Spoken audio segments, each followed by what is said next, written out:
Autoline Daily is brought to you by Siemens PLM Software, transforming the process of innovation. Here are today's top headlines. Congress and the White House reach a deal on a bailout bill. Peugeot and Bosch team up for a diesel hybrid. And CZAR comes out with a car that only hits 98 grams of CO2. Up next, we'll be back with the news behind the headlines.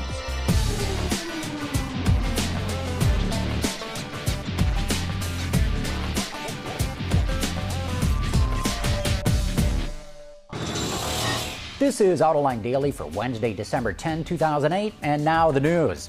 We're inching ever closer to a bridge loan for the Big Three. The White House and congressional leaders have agreed on the legislation they want to bring to a vote. In fact, the vote in the U.S. House will likely come today, where the votes are there to approve it. The real test will be in the Senate, where passage is somewhat uncertain because of a number of conservative Republicans who are lined up against any bailout.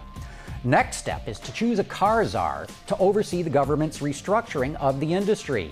GM and Chrysler will get $15 billion to tide them over until the end of the first quarter, when they will both need more money. And they'll probably get it if and when the CZAR approves their restructuring plans. The question now is if that CZAR will get the legal authority to allow the Big Three to walk away from most of their obligations to creditors, dealers, and the UAW. If they can do that, you're going to see a dramatic and rapid downsizing that's going to get rid of a lot of historical baggage. What's the most popular car colors in the world? White for the second straight year, according to DuPont. Black follows in second. DuPont says color preferences are starting to converge around the world.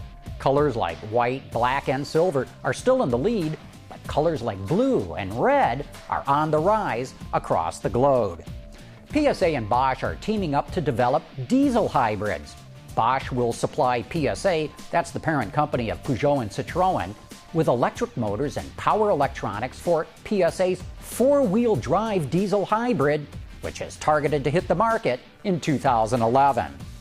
Spanish automaker CZAR has updated the ecomotive version of its IBIZA hatchback.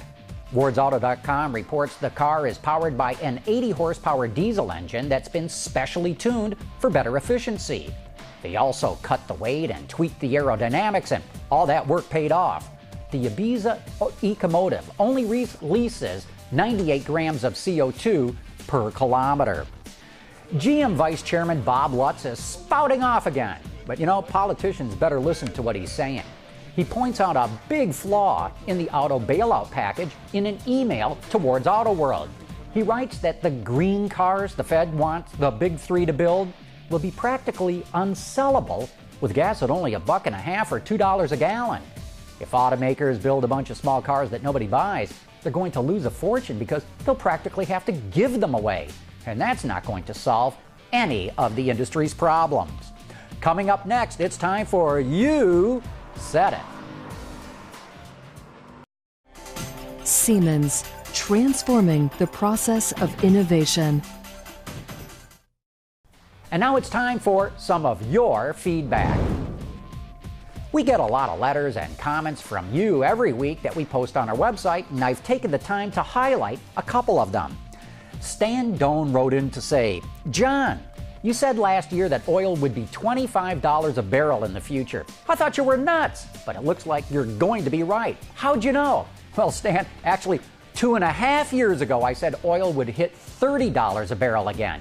I based that on the fact that rampant speculation had driven prices way above a sustainable market cost. Also, every sharp run-up in oil prices, like in 1975, 1980, and 1991, have been followed by a global recession, followed by a collapse in oil prices. And Pedro Fernandez writes in again to ask, John, is GM losing its mind, getting rid of Saturn and keeping Buick? Saturn has a better portfolio than all. What's your view? Well, you're right, Pedro. My view is that Saturn does have the most handsome lineup of vehicles in the industry, and it attracts more import buyers than any other GM brand by far. But Buick is a smash success in China. So by keeping Buick, GM will have far more sales volume with that brand. And another thing, Buick was the founding cornerstone of General Motors over 100 years ago, and it would be awfully hard for GM to let that heritage go. You know, remember, we've got a trivia contest going for anyone who wants to enter. Can you identify who made this concept car?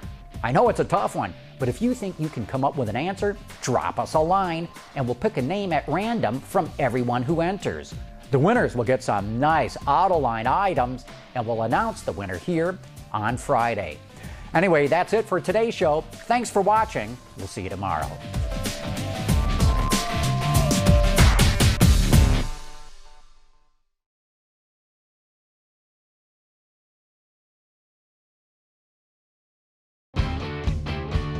Visit our website for even more great content all week long.